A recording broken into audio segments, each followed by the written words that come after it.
In today's video, I am going to teach you how to mark all as read in Gmail. To begin, open Gmail in your Google Chrome browser. Make sure you are signed in and looking at your mailbox. If Gmail opens to a different section, that is fine.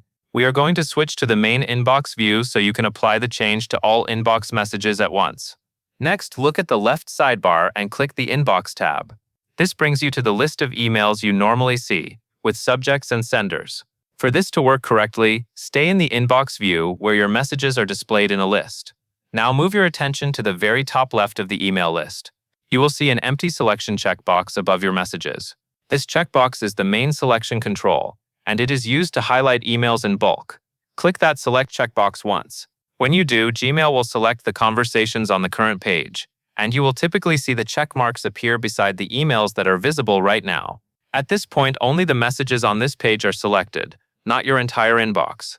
After selecting the current page, look near the top of the email list for a blue message that includes the text "Select all conversations in primary."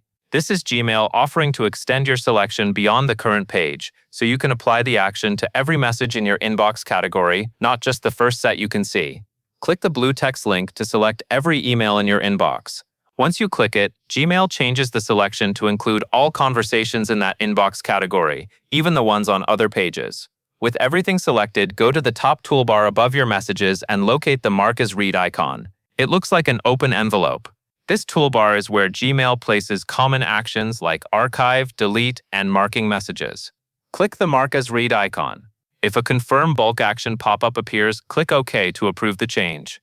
This confirmation is normal when you are updating a large number of emails. Finally, watch your inbox list. The bold formatting on your unread email subjects will disappear, showing that they are now marked as read. That covers everything you need to know, and that is all there is to it.